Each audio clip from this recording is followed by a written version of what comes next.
We've come tonight, just a few nights before Tisha B'Av, to talk about a topic that I believe is so important, and that is how to have simchas hachayim in our lives.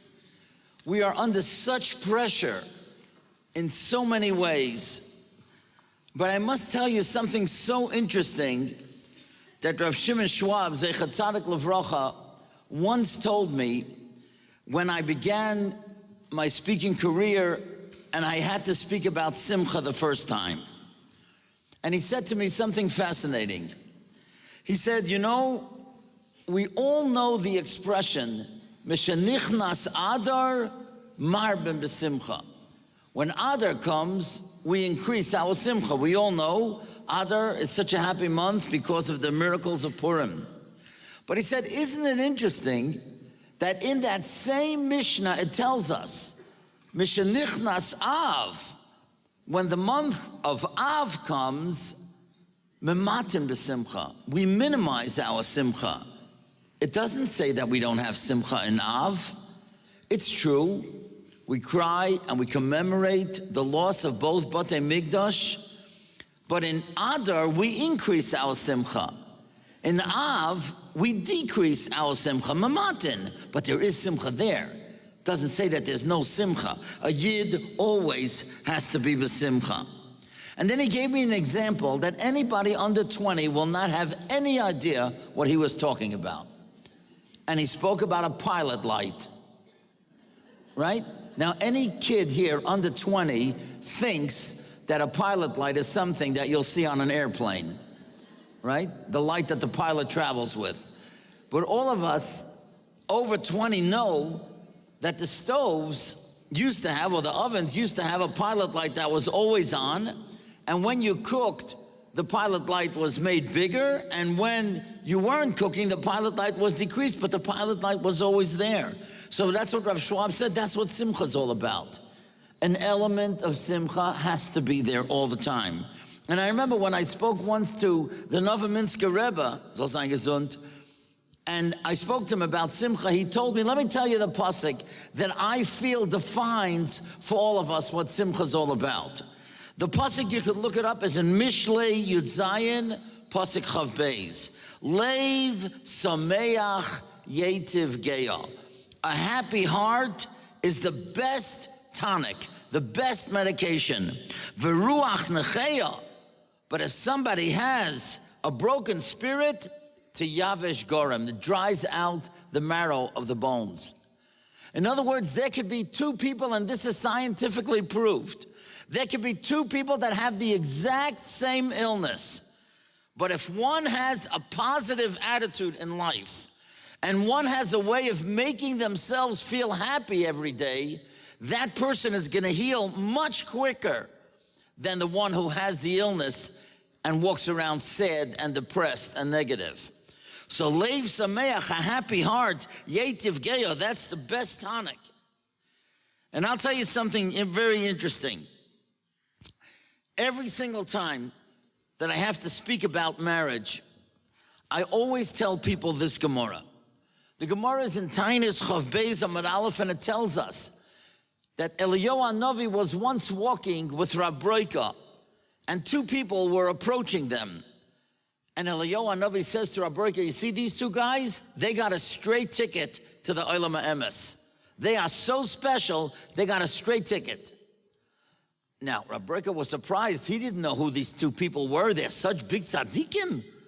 What did they do? What did they know? What did they learn?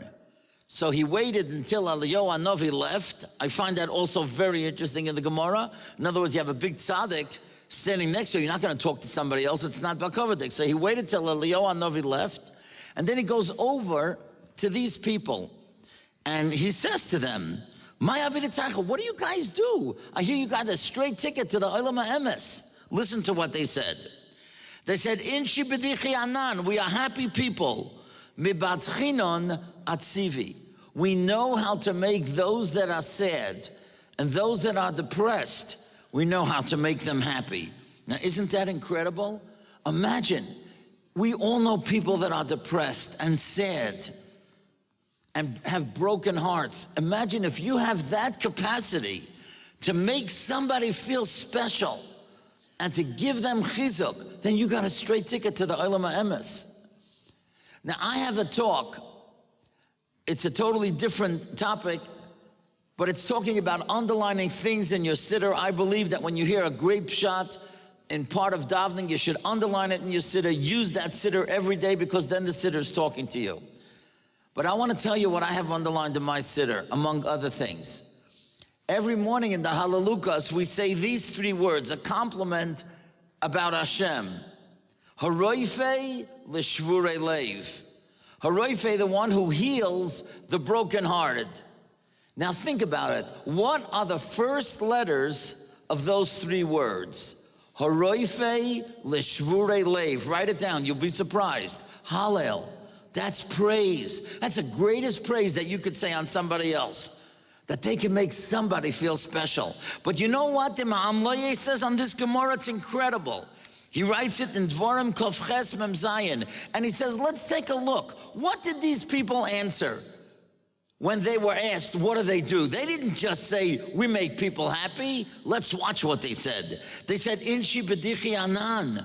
We are happy people. Mibatchina natzivi. We make others happy. And now the Me'amloyes picks up on that and he says, that which they said they are happy and we make others happy comes to teach us. If you want to make somebody happy, you have to be a happy person. If they would be negative and depressed people, even if they want to make somebody else happy, they can never make anybody happy. So if you want to make your spouse happy, you want to make your children happy, you want to make your coworkers happy, you want to make your friends happy, you have to be happy. If you go around negative and you're always criticizing and you're always looking for the bad part of what's going on, you're never going to make anybody happy. So if your spouse is not happy and your children are not happy, maybe you got to look in the mirror. Maybe you have to ask yourself, am I a happy person? And that's what I want to talk about tonight. How we're going to become a happy person. There's so many financial problems. There's so many health problems. There's so many shidduchim problems. There's so many marriage problems and kids at risk problems. So how in the world does a person become happy in a time like this? And I'm going to show you, because I believe it's possible. And it is so important, because if you're not a happy person, there's no way you're going to make the people around you happy. And that's why it's something that we must each learn tonight. So I want to show you something. You know, Rav Schwab brings out something that I told to people today. I went to be Menachem Movel. Such a sad, sad situation here in Yerushalayim. You should never, ever, ever know from something like this. A little girl choked Friday night. She swallowed something, and Rachmana litzlan, 18-month-old child,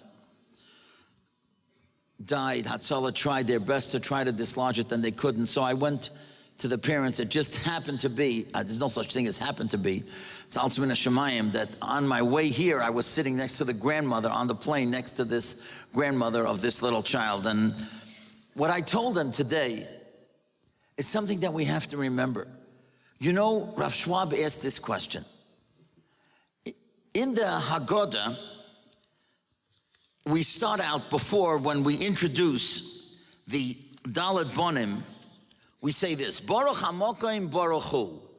Blessed is Hashem, blessed is He, Baruch Shenos and Torah La'am Yisrael Baruch Hu. And Rav Schwab asked, every time we say the word HaMokoim, think about it, it's always something sad. You have to go be Menachem Movel, someone Rachmana litzlan. So what do we say to that person? Hamokim Yinachem. Hashem should comfort. The Gemara tells us what happens if somebody loses money. What do we say to them? Hamokim Yimalech Hasreina. Hashem should fill your loss.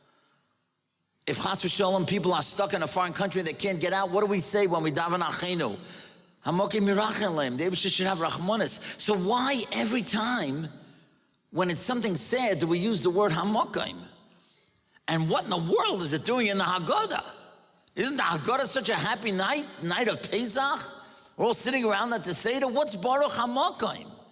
And Rav Schwab says something ingenious. He says, you know, Rahman al-Atzam, when somebody loses somebody very close to them, or somebody loses a tremendous amount of money, or somebody is stuck in a country and they can't get out, they may be wondering, Hashem, where are you? Like, how could you make this happen to me? Why did this happen? And we say to them, HaMakom. HaMakom means the place. Hashem is all over. Hashem is there to protect you. For whatever reason that it had to happen, hopefully one day we can understand why it had to happen. But just remember, Hashem is all over. HaMakom. HaMakom Menachem. HaMakom Yemaleh. HaMakom Yerachem. And that's what Rav Schwab says. At the Seder, you could be sitting, and it happens, Rahman al-Islan, in the best families today. It can happen in the best families. They're sitting at a Seder, a father looks around at the table, and he sees his son. His son is wearing an earring. Or a daughter has been on drugs. And he says, Ribono Shel Olam, how did this happen? Are these the kids that I thought that I was going to raise? And grandparents look at their grandchildren in some families and say, oh my gosh, this is not what I thought my grandchildren were going to look like. This is awful. So we say Baruch 4 times. That's why we say HaMakom for those families that it's difficult for them to look at their children. And the Baal HaGodah is telling you, don't give up on anyone. Baruch 4 times for the 4 children. Baruch HaMakom, Baruch Hu, Baruch Shenas Antar L'Yam Yisrael, Baruch Hu. Every child is a blessing. Don't give up. Don't give up on any child, because any child can be turned around. Many times we know, unfortunately, the kid has to hit rock bottom and then they turn around. But the point is, you don't give up on anybody. But I think that when a person realizes that Hashem is with them every second and he's all over the place, that should give us a simchas hachayim. That should give us a sense of security. No year should be broken. We can be despondent, but not broken. And you know how you don't get broken? When you think about that Hashem is all over the place, I believe by reading and discussing and telling over stories of Hashgacha Pratis. Now I'm going to tell you some stories of Hashgacha Pratis. They are so remarkable that when you hear the story, you say, it's amazing. Hashem is all over every single second. So when you know that Hashem is there every single second, that's a sense of security. That's a sense of contentment that whatever happens, it's not that Hashem is not there. HaMakom, he's right here. And for whatever reason, he had to do what he had to do, but he's here. And a Yid can feel that confidence. And I'll tell you the first story. In our neighborhood in Queens and all over New York this past Purim, there was a terrible snowstorm. Now, when there's snow on the ground on Purim and the cars can't get through and the sanitation hasn't been collected, it's very difficult for the kids and everybody to go around and give Shalach Manas. So it was very, very curtailed this year, the Shalach Manas. And 2 nights after Purim, in our neighborhood, when the sanitation had not been collected, we have a yeshiva in our neighborhood called Shara Torah. The Rosh Yeshiva is a man by the name of Rav Kalman Epstein, a tremendous Talmud Chacham and a tremendous Bikeach. And he was up 2 o'clock in the morning. I assumed that he was learning 2 o'clock in the morning. And all of a sudden he hears outside, he hears the sanitation is going to be collected. So he's a good husband. There's bags of garbage that are packed up, in the house. And he runs outside and he gives the garbage bags to some guy named Theodore, and he gives him the garbage. You should put it into the truck. So Theodore takes the garbage from him and he turns around and he says, excuse me, are you a rabbi? He says, yeah. He said, can I ask you a question? It's 2 o'clock in the morning, it's freezing. And Rav Kalman is trying to think, what shaila is this guy going to ask me 2 o'clock in the morning, a sanitation man? He said, yeah, you could ask. So he says to him, Rabbi, my mother died a few hours ago. I didn't even tell my brothers and sisters. They want to have her cremated, which means they want to have her burned and then there'll be the ashes. But I want to give her a Jewish burial. She was not religious, but she lit the candles every Friday night. She had a connection to Judaism. She had a connection to God. Rabbi, what should I do? I want to be sure that my mother is going to have a Jewish burial. So Rav Kalman is a great Pikeach. And he says to him, he says, I'll tell you what to do. Tomorrow morning, the first thing, call a Jewish funeral home and tell them to get the body from wherever it is and arrange the whole funeral. And then you call your brother and sister and say, listen, you don't know this, but mom died a few hours ago. She's already in the funeral home. The funeral is going to be in a few hours. Make sure you get here on time. He says, wow, that's so interesting. And what happens? That's exactly what he does. And that afternoon, he calls Rav Kalman Epstein, and he says, Rabbi, you're a genius. That's what I did. And once they heard that the funeral was all set, they didn't complain. And they're coming to the funeral. So Rav Kalman says, wow, that's very nice. I'm so happy for you. He says, Rabbi, I don't know any other rabbis. Could you speak at the funeral? So what would you say? But he said yes. He said he'll be there. So I said to Rav Kalman, what did you say at the funeral? You didn't even meet this lady ever. He says, this is what I said. He said, I want all of you to know that people reap in death what they sowed in life. That your mother had a connection to Judaism because she blessed the candles every Friday night. And because she felt a connection to Hashem, God orchestrated that your brother Theodore should meet me and that we would be able to arrange that she should have a Jewish burial. And he went home. He didn't stay for the kfura. He went home. And he's such a tzaddik. He told me that the next day he had to be in Lakewood. And the day after that, he drove 115 miles to Islip, Long Island, because that's where this guy, it's not that he was sitting shiva, but he was home from work, but he wanted to go be Menachem Avel. Rabbi Kalman told me he tried to call him a few times. He couldn't get to him. 2 weeks later, he hears the sanitation is there again outside his house. He runs outside because he wants to see this guy, Theodore. And he says to the guys that are collecting the sanitation, excuse me, where's Theodore? They say, who's Theodore? He said, what do you mean, who's Theodore? He was here 2 weeks ago, you know, in that snowstorm. He said, Theodore doesn't work around here. He works 100 miles away. He never comes here. He came here that night because we needed overtime. We need some other guys. That was the only time he ever worked in Queens. He never comes back here, and he's not coming back here. Imagine that. He worked here one night, and the Eibishter orchestrated that it should be that night that Rab Kalman would hear it and give him that advice. A tremendous story of Hashgacha Pratis. But now I want to show you godless. I told this story in Camp Mung 2 weeks ago. And my Rebbe, Rab David Cohen, was sitting there. And afterwards, Rab David says, you understand the muvan, the depth of this story, right? I said, what do you mean? Listen to how an Adam Gadol thinks. He says, the fact that she benched licht with fire every Friday night saved her from her body being burned by fire. Now that's a Gadol. How do you like that for an interpretation? That's amazing. Oh, you could clap for him if you want, I'll tell him.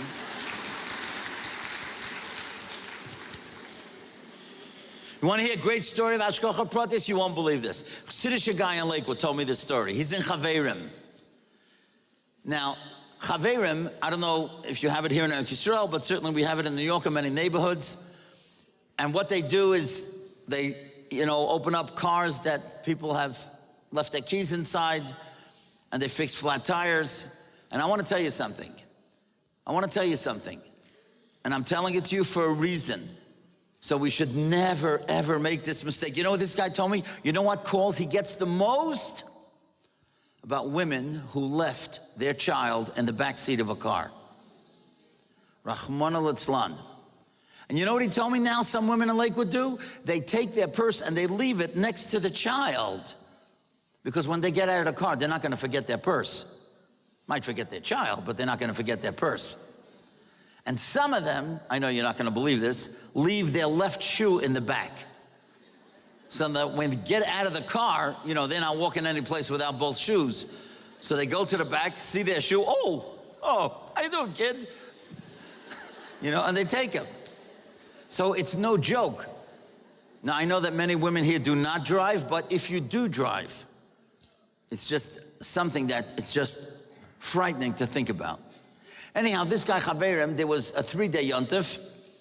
It was Shabbos, and then it was going to be Sunday, Monday was Shavuos. And he told me, you know, it's very busy before a 3-day yontif.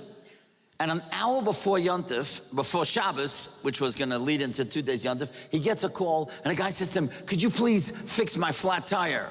So the guy says, Uy vey, it's right before yontif. Where you stuck, on Garden State, on Route 9? He says, no, it's in my driveway. My car's in my driveway. He said, what are you talking about? An hour before yontif, you call me because your car is in your driveway? Why don't you leave it there till after yontif? And, you know, we'll fix it then. He said, no, I'm an Atzola. I might need the car.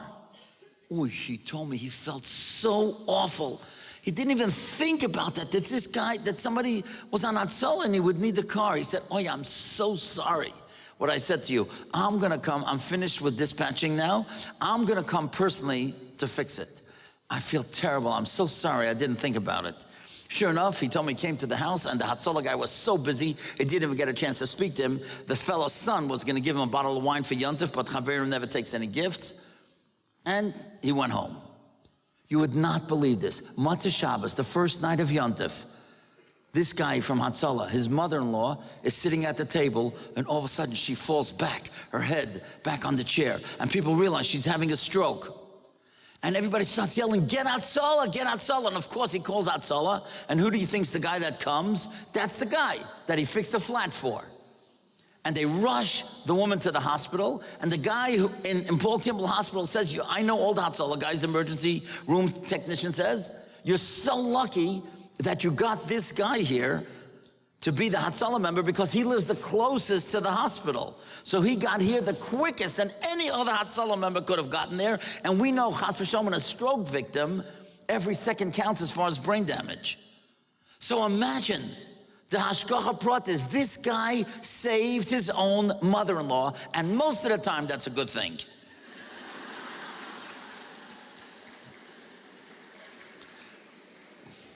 Why are only the mother-in-laws clapping?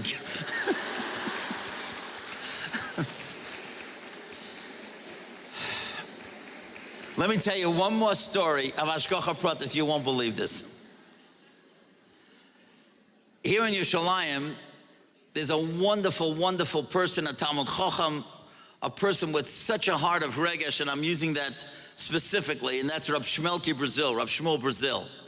Those of you from New York remember that many, many years ago, he and Rabbi Prat made an album with tremendous songs, and they called it Regesh. But now he has a yeshiva, and the boys are steiging there. It's just beautiful. Very, very warm, in a way Hasidish, uplifting with nigunim. It's just very special. So Rabbi Shmuel tells me, I met him recently in New York, and he tells me that one of his Talmidim became a traveling salesman. And he had to travel, he drives hundreds of miles every week. And the guy said to Rabbi Brazil, look, you know, after a while, you see there's so many shtusim on the radio. He decided, look, I'm not gonna put on the radio. I'm just gonna put on Torah tapes. I'll listen, it'll be like a traveling Beis Medrash. And for whatever reason, he decided that he's gonna get the CDs of the Kloisenberger Rebbe. Kloisenberger Rebbe Nebuch is gone many, many years already. And these shiurim were some that he gave in Union City and where he lived for a while. And this fellow, every day, he would get into the car and he would listen to the shiurim. One day he's driving and all of a sudden he hears a loud horn. And he gets so startled and he realized, oh, he was just sleeping. He had fallen asleep and the horn woke him up. And he sees there's a car right ahead of him at a red light. He's gonna go into the car and he slams on the brake and he misses the car by ½ an inch.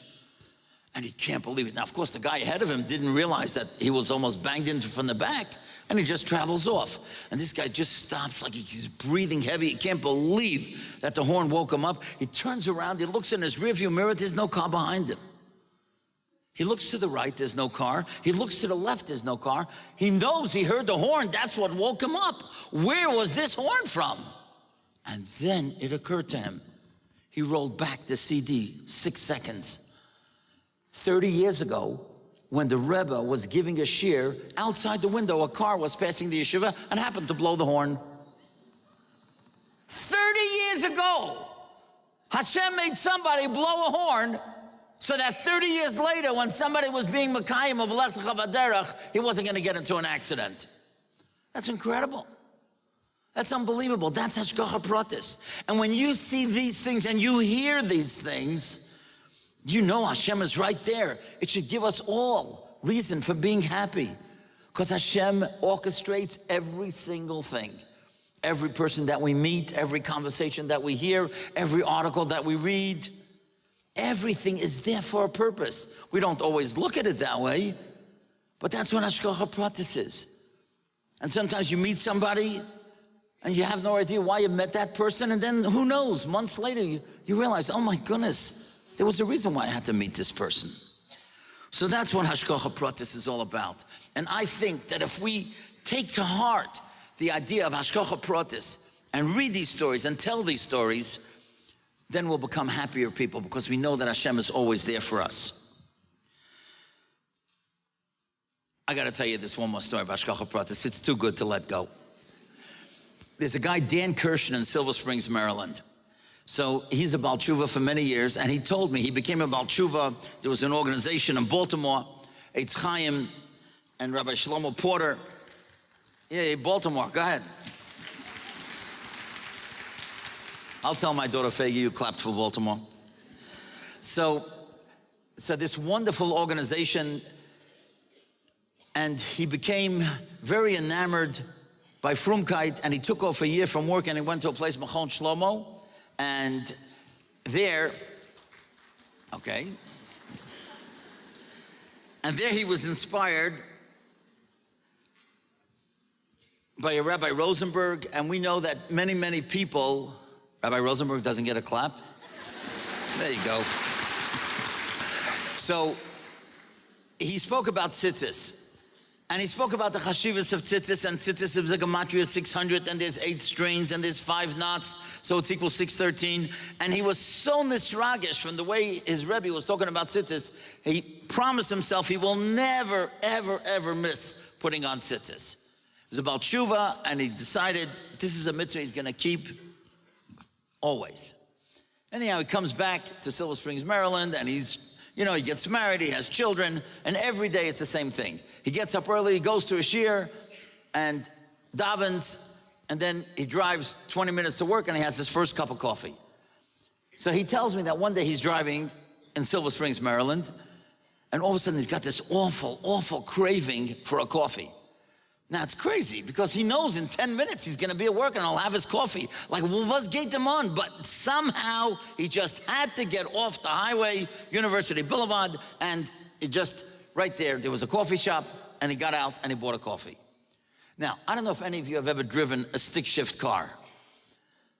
I once took one lesson in a stick shift car. I almost went through the front windshield window after 20 minutes, and I never drove one again. Now, it's very difficult if you're driving a stick shift to drink a cup of coffee, because you're always changing the gears. But he was driving a stick shift. So what happened? 2 blocks later, the coffee spilled all over him. Now, he can't go to work this way, right? That's terrible, okay? So now he goes home. He can't believe it. He's going to be late for work. He takes off his shirt. He can't believe it. He's not wearing tzitzis. He told me he started bowing down to Hashem. Hashem, thank you. Thank you for the Hashgacha Pratis, that you made me spill the coffee. I could have gone all day without wearing tzitzis and I wouldn't have realized it. So he was just so grateful, and he puts on a tzitzis and a shirt and he goes back. Now, I know you're not going to believe this, but you could look it up. He comes back to that area where he was driving, University Boulevard and Route 29, and all of a sudden he looks up and he sees a sign that he never realized was there before. You know what that corner is called? 4 Corners. Could you believe it? I'm telling you, you can look it up. And not only that, the next morning I had a bris in Brooklyn, and my Rebbe, Rabbi David Cohen, who's a tremendous Talmid Chacham with a great sense of humor, I told him this story, and he said, I got the best title for you. I said, what is that? He said, Fringe Benefits. So that's Hashgacha Pratis, and we could see Hashgacha Pratis in our lives every day, and just dance and sing that Hashem is with us. And that's one way to get Simchas HaChaim. Here's another way. There's a pasuk that we're going to read in Eicha. Eicha Gimel, pasuk Lamed Tes. Now, I just want to tell you, I'm going to the Ukraine. I feel so bad that Rabbi Nachum can't join me in the Ukraine. We've had the most fascinating trips in Italy, in Prague, and Poland. I love going with him. Give him a round of applause. He's a great tour leader. I told him on the way here, the greatest line I ever heard him say on any tour, it's probably the best line I ever heard from anyone on a tour. I remember when we were in Italy and you were talking about the publication of Svarim. He said, today there are people that are davening from their iPhones, but at least they don't kiss it. But anyway, so the Berditchever, Rabbi Levi Yitzchak Berditchever, he was at his daughter's Tanoim. And on the Tanoim it said that she's going to get married in a few months, and he ripped it up. And he said, that's not how you write a Tanoim. You have to write, in case Mashiach doesn't come, chas v'shalom, then she's going to get married in a few months, you know, in whatever city she was going to get married. Otherwise, she'll get married in Yerushalayim. So this is how I should say it. In case Mashiach doesn't come, and we have to have Tisha B'Av, so we're going to read in Eicha the following pasuk. Eicha Gimel Lamed Tes. Ma yis'oinein Adam chai. How in the world can a person who's living complain? You're breathing. You're walking, you're talking, you're thinking, you're seeing, you're hearing. Gever al Chatov, can anybody say that we are rulers over our Chatoim, that we're in sole control, that Hashem doesn't have the right to do something against us? None of us are perfect. Everybody's good, but you know, we've done stuff. So the fact that you're alive should make you happy. Now, I want to tell you something. Rashi tells us in Kedushin, on this Gemara, in Kedushin Pei Amud Aleph, Lama Yisraim Adam al Koreis the boys alav. Why should somebody complain about those things that happen to them after there's so much chesed that Hashem has done? Now, I know there are many people in this room that I feel so close to. And one of them I met today. Mrs. Risa Rotman, and your heart could go out for her because she is the almana of that Kaddish, Chaim Rotman, who Nebuch was one of the people who died because of that terrible, terrible tragedy in Har Nof. Now, every person, and she and I were discussing about tragedies, how different people react to different tragedies. But no matter what happens in life, Rashi is telling us, look around, there's a lot of good stuff that happens to you. There's so many good things.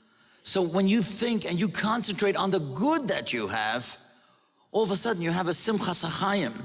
Now I want to ask you a question that I am positive you are probably, I'm positive probably, I'm pretty sure that you've been never asked this question before. And you know, you could call out some answers after you think about it for a few seconds. What is your favorite bracha to make? Now, I was in Camp Monk, as I told you 2 weeks ago, and this big fat kid gets up and he says, wait a minute, Mazoinus.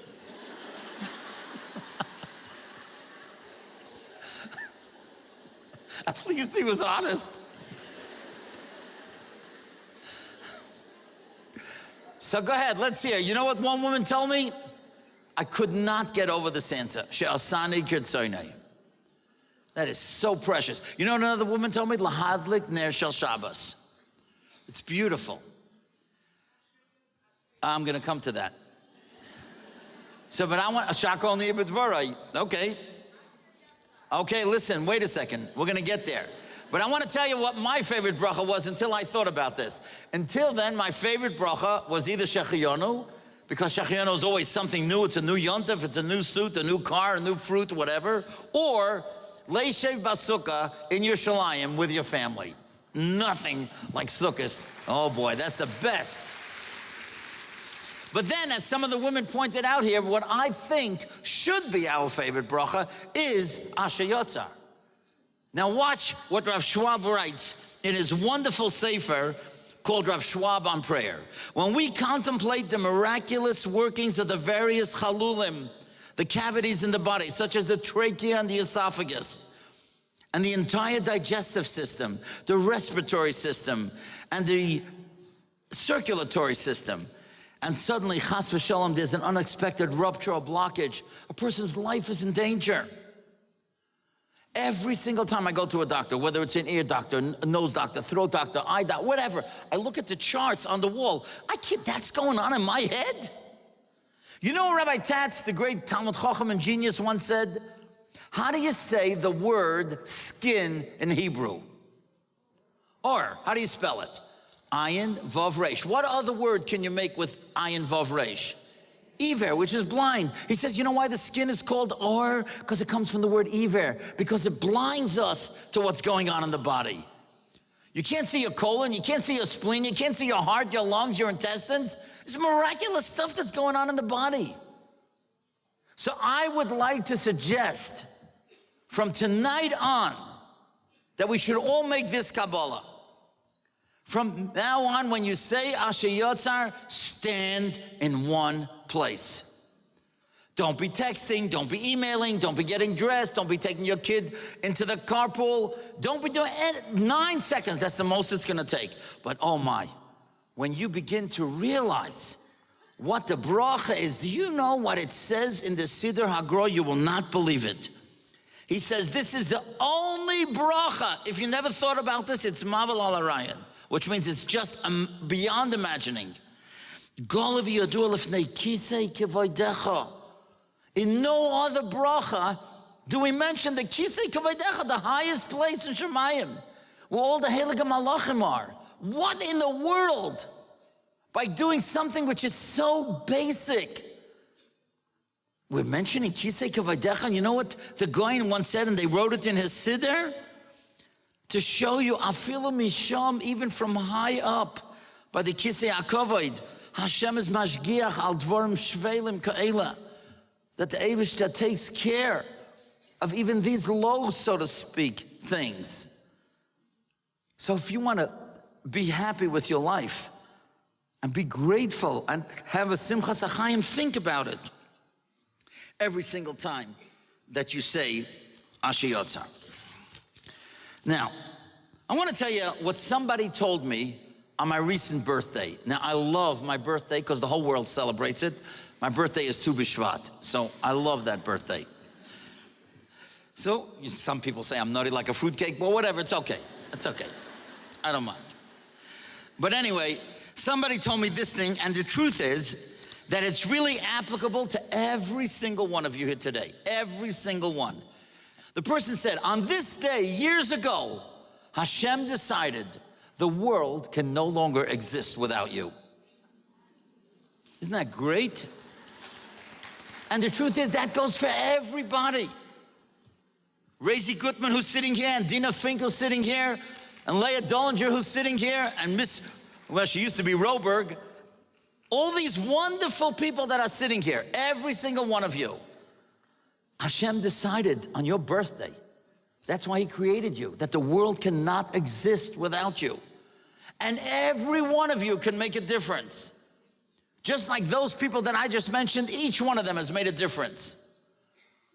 Now, I'll tell you something. Just a few days ago, a young girl, 20-year-old girl, called me from Milwaukee. And she said to me, Rabbi Krohn, I have an idea. Maybe you could help me with it. And she said, you know, there's so many people that need shidduchim today. Is there any way that you could get involved in getting people on Tu B'Av, which is a day that we know the Gemara tells us there was no yontif like Tu B'Av, that so many shidduchim were made. And it was just incredible. Such a simcha. The Gemara says there was no yontif like that. That Baruch Hashem, so many shidduchim were made. So let's get the whole world to daven Tu B'Av. At the same time, the 15th day of Av, everybody will say certain kapitlach tilim for those that need shidduchim, whether they and their families need or not, but everybody's davening for each other. I said, you know, that's a great idea. I never thought about it. And I said, but you know, you and I can't do it. We're too small. You got to get something like Agudas Yisrael that's got a mailing list, you know, for the whole world, or Chavetz Chaim Heritage Foundation. So I called Michael Rothschild, and he says, you know, call Rab Shmuel Kamenetsky. And if Rab Shmuel says it's a good idea, then we'll do it. I called Rab Shmuel, and he says it's a very good idea. Of course we should do it. I called this girl back. I said, you know something? I'm amazed at you. Really, I'm so impressed. You're 20 years old, and because of you, thousands of people are now going to daven on Tu B'Av for shidduchim. 20-year-old kid had a great idea. Now, what happened was I found out afterwards that the Yad L'Achim organization already did it last year. So we're coordinating it again, and Mitzvah Hashem, hopefully that you'll find out about it. There's a website, Tu B'Av Together. You could all go on it. You'll see exactly which Kapitla Chtilim. In my humble opinion, Kuf Chav Zayin, Kuf Chav Ches are the most important, because that's 127 and 128, because that talks about family and Shidduchim and children.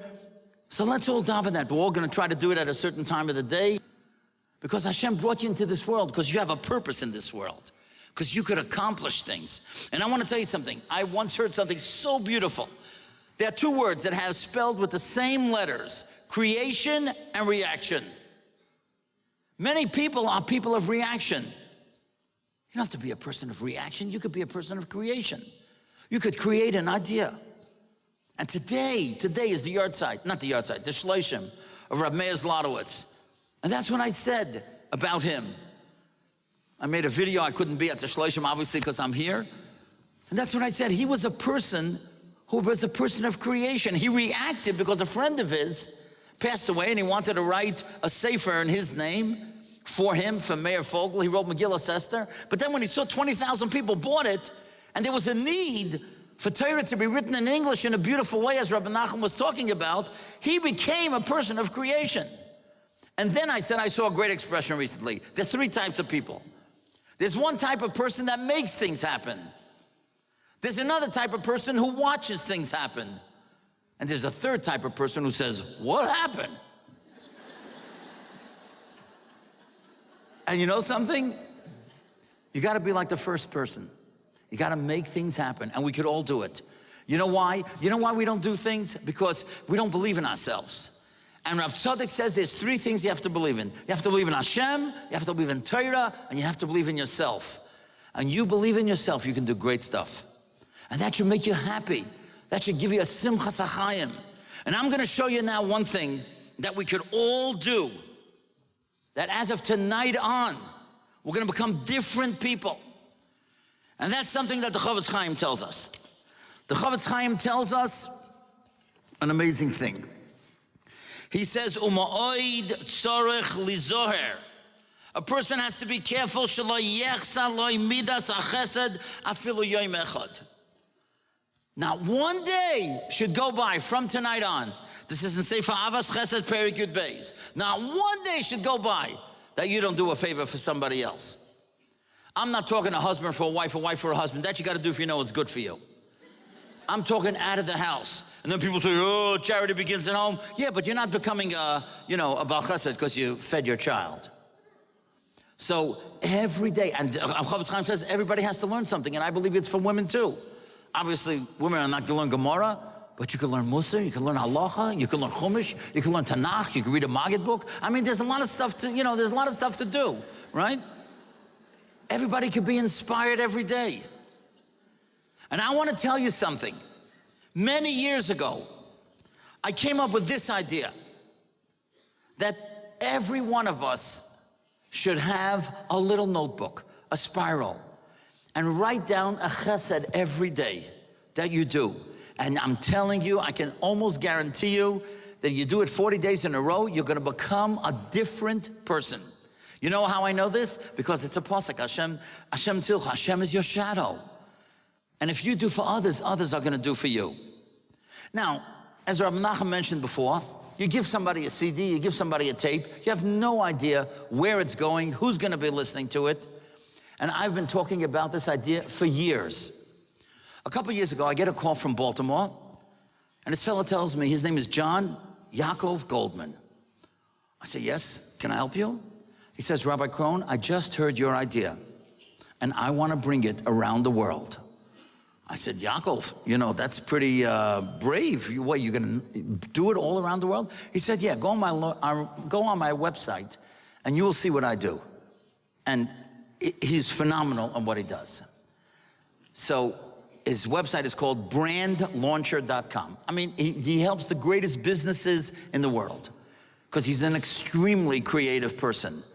So I met him in his home in Baltimore. Now he lives in Ramat Beit Shemesh. He moved to Eretz Yisrael. He deserves a round of applause for that.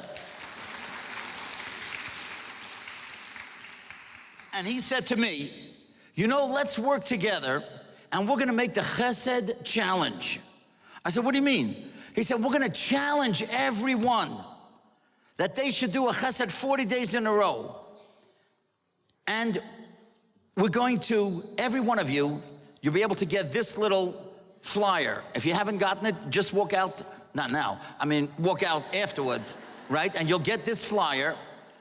And every one of you can buy, for 5 shekels, you can buy 1 book. For 12 shekels, you can buy 3 books or whatever. And write down a chesed. Do it for you and for your friend. And you know what? It's amazing.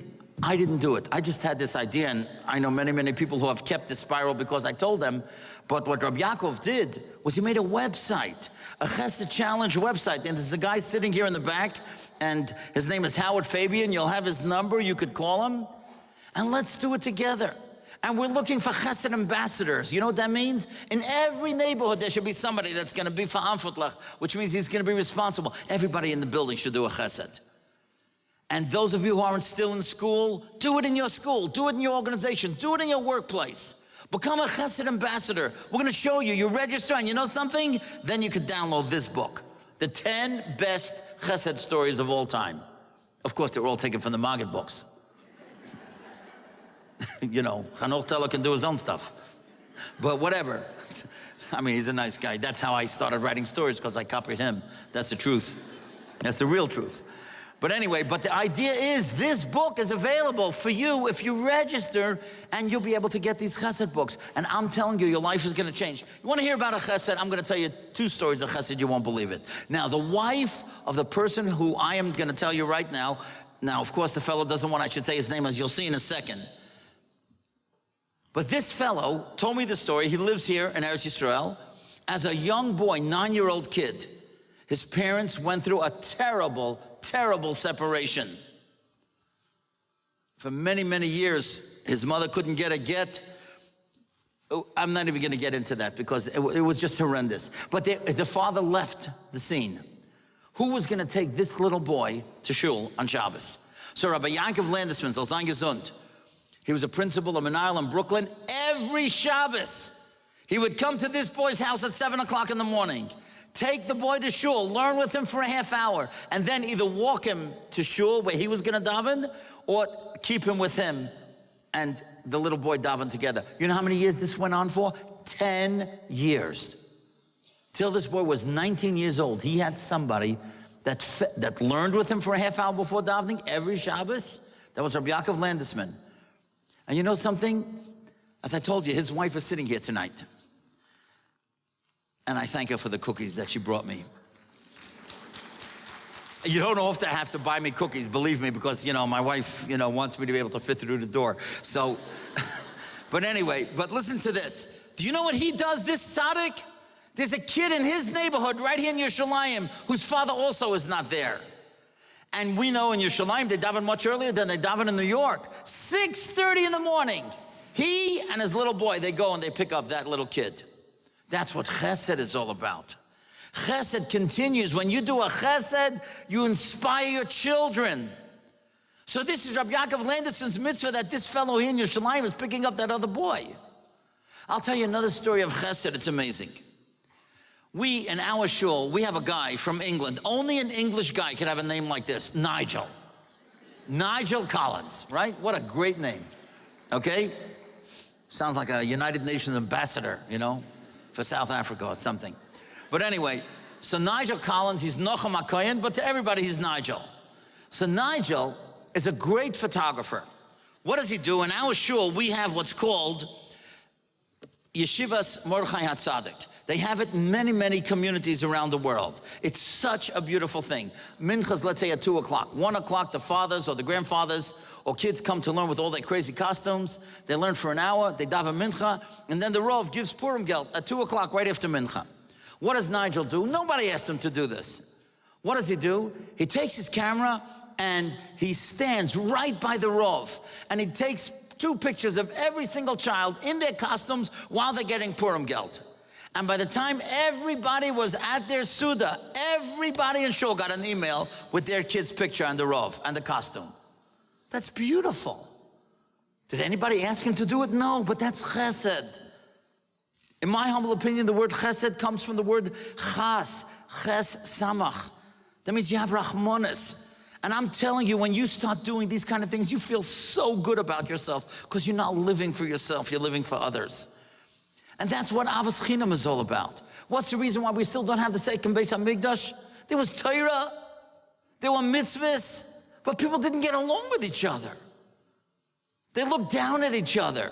There was sinas chinam. But you start doing favors for other people, you become a different person. You become so happy. And you know something? The best thing is to do it in a spiral. You know why? Because if you're ever down, you just open it up and you look. Oh my goodness, look what I did last month. Look what I did last year. I'm not as bad as I make myself out to be. I'm telling you. And you feel great about yourself. Because every day you've done something.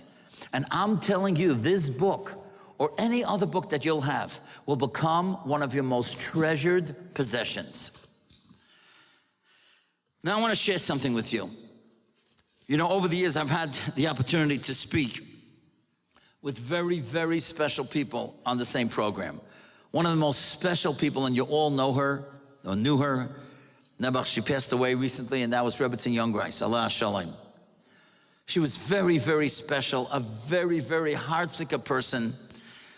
And as I got to know her, when I had to introduce her, I always called her the Bubby of Klal Yisrael, and she loved it. And she once told me that her husband had passed away many years before, and she missed him terribly. And that in the beginning, she was so broken that she couldn't even touch his svarim. Just to touch his svarim pained her terribly. She couldn't open up his notebooks, and he had so many notes. And finally, one night, her daughter found an index card in a sefer. And the Rebbetzin wrote in a wonderful book, which is called Life is a Test. She wrote that note, gave her such chiyas, she felt as if it was her husband writing her a message, how she should go on with life. Listen to what she wrote. A long life is not good enough, but a good life is long enough. And that's fabulous. A long life is not good enough, but a good life is long enough. And listen to what she writes. The goodness cannot be measured by the length of our years, but by how we live those years. The goodness is not about what we amass, but what we give. It's not about having more, but being more. For in the end, our lives are judged not by the businesses and the houses and the portfolios we build, but by the lives we touched and made better. And I want you to remember this story. Rabbi Nachum and I, we were in Poland numerous times, and every single time we go to the cave of the Sfas Emes, I tell people this story. The Sfas Emes died, he was 58 years old. And his son, who would become the Imre Emes, said to his brother, Rabbi Tzalel, at least our father had Arichas Yomim, rather, I'm sorry. He said, he had Arichas Yomim. So the brother said, he had Arichas Yomim? What are you talking about? He only lived to be 58.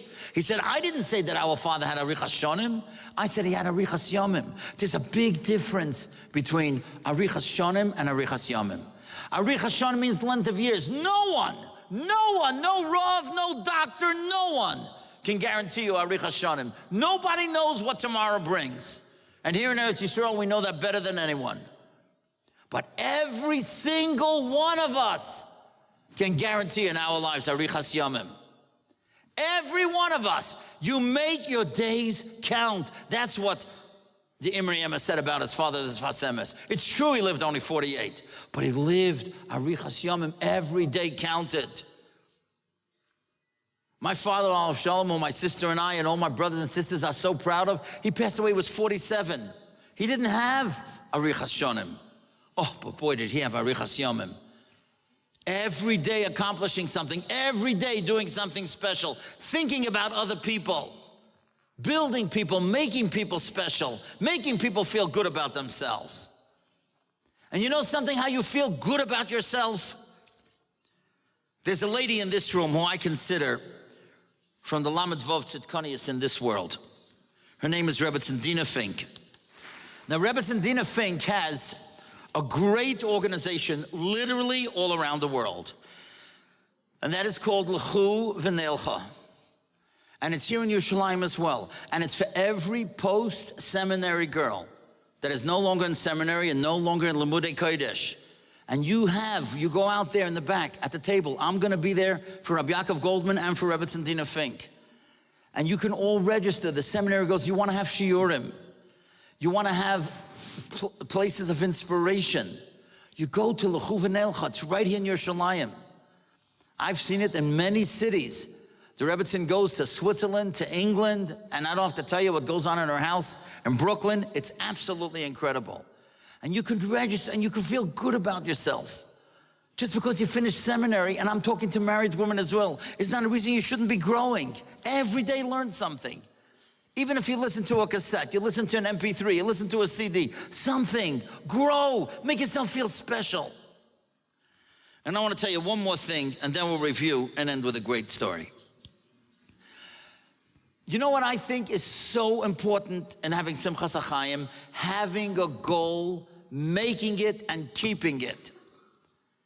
Okay, nobody mails letters today anymore, right? You don't even know what a postage stamp is. But I will tell you this. So many times I used to see people in the street, and the guy, a man or a woman would say to me, "Oh, Rabbi Krohn, I meant to mail this letter to you. Here it is. I just have it in my pocket for 2 weeks already."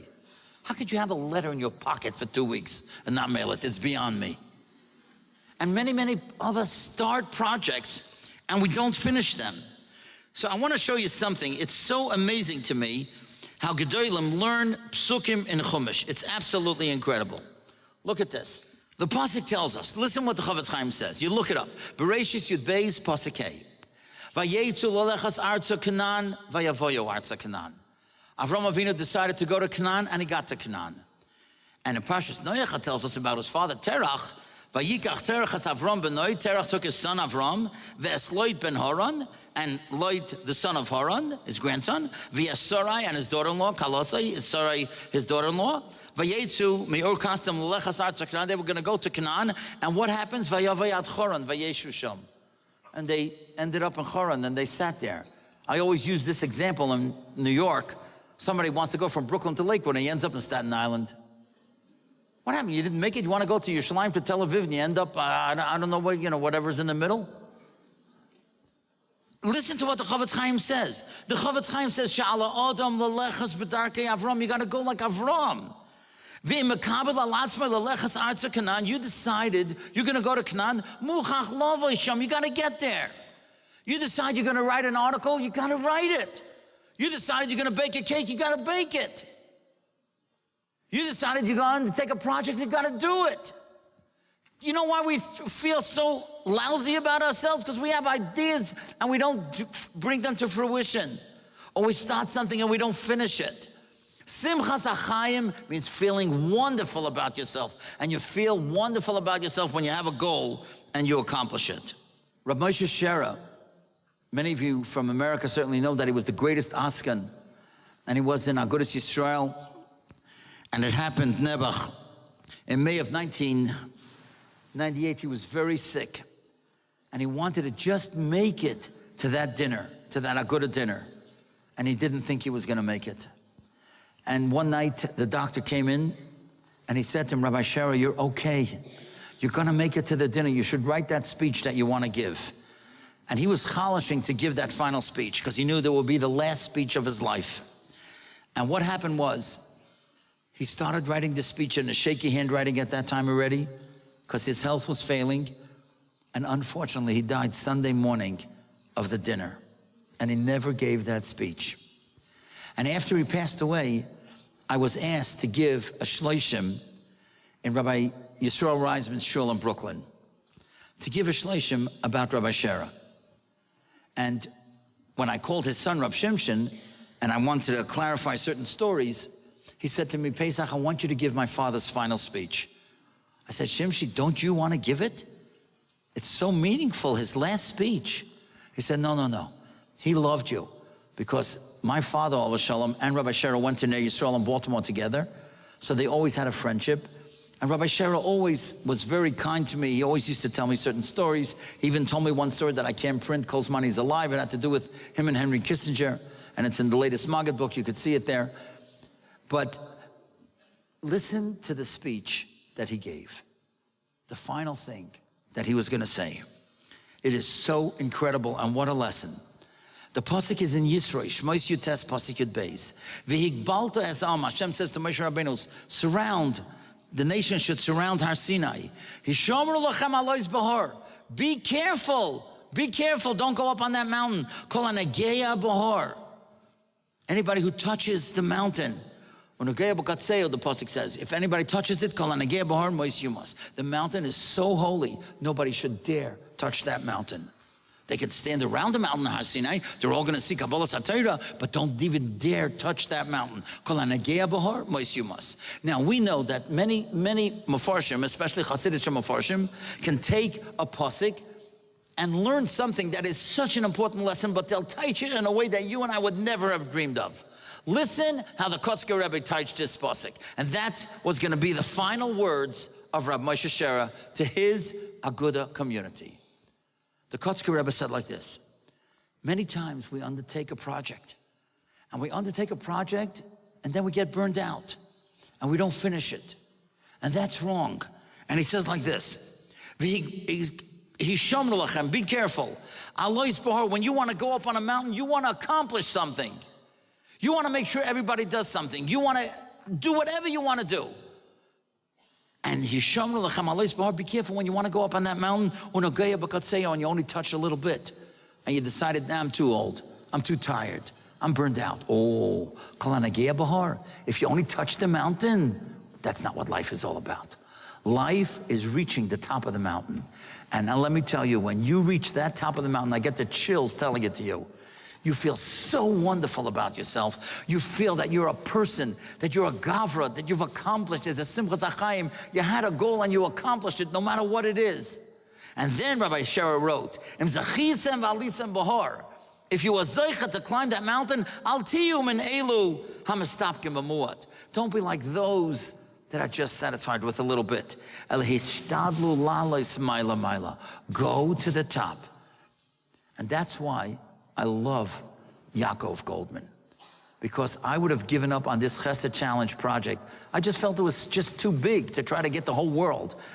But he didn't. He followed it through. He's here tonight. He didn't have to come here from Ramat Beit Shemesh. He had somebody donate thousands of these Chesed books. He did it, not me. I just came up with the idea. But he's following it through, and that's why he's so successful. And we can all be successful. And that's how you can reach Simchas HaChaim. So a very quick review, and then we'll end with a fabulous story.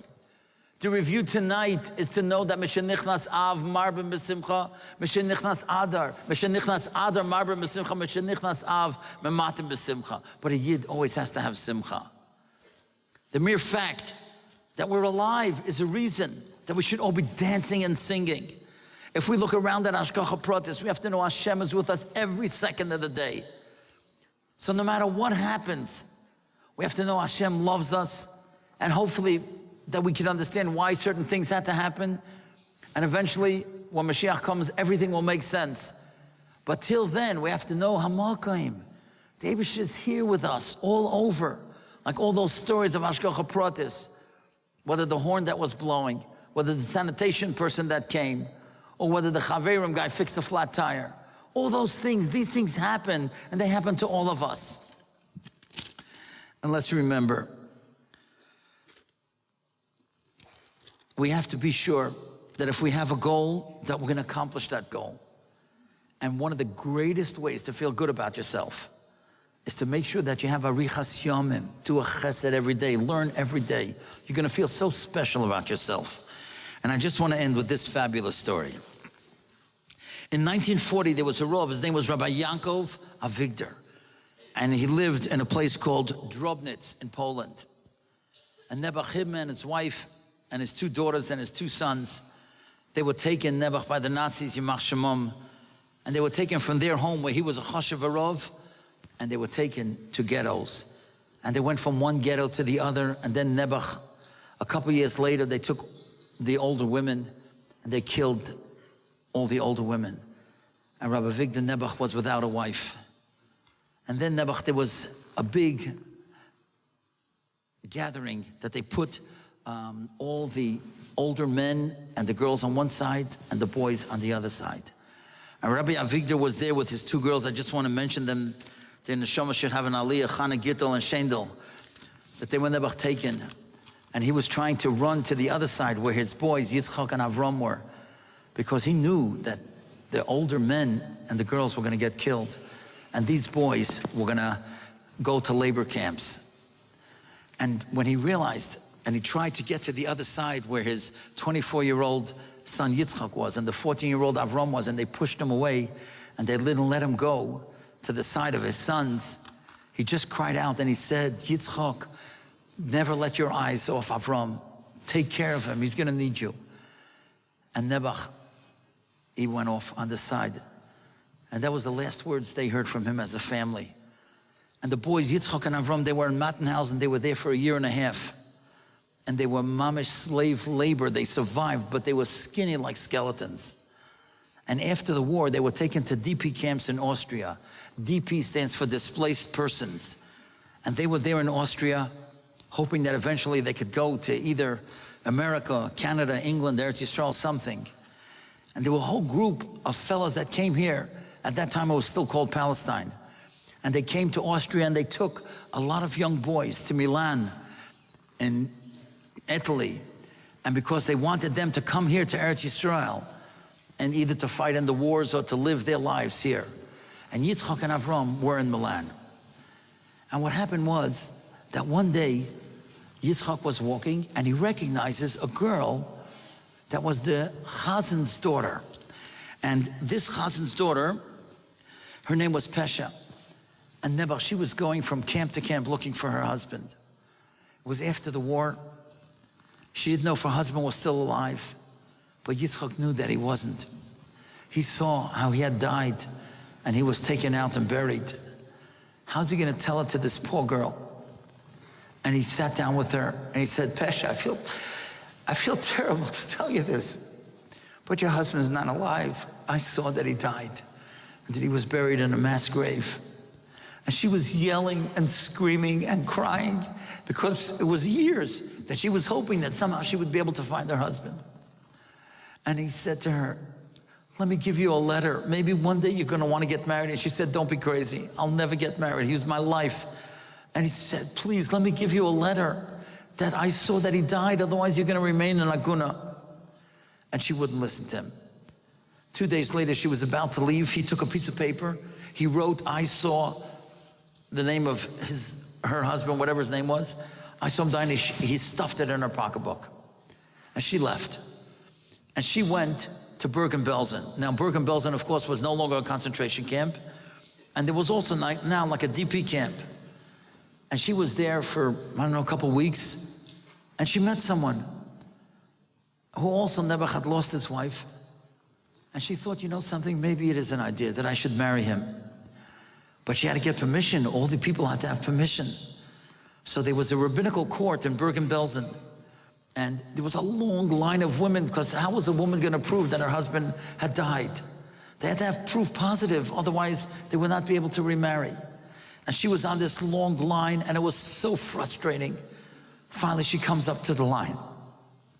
She comes to the head of the line, and she doesn't realize who's the Rav, who's paskening. And it was Rabbi Yaakov Avigdor. He didn't recognize her, because she was also so emaciated. And she says, I have a letter.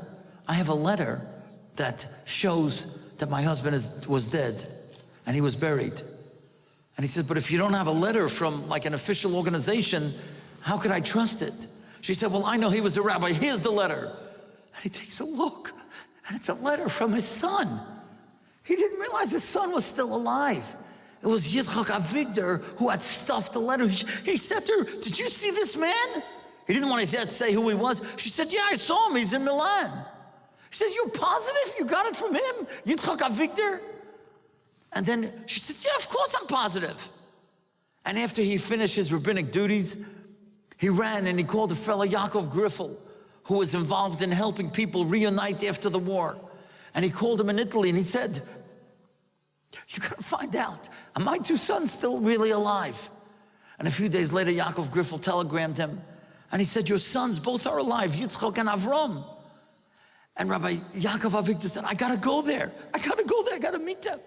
But he had so many responsibilities in Bergen-Belsen, he couldn't get there right away.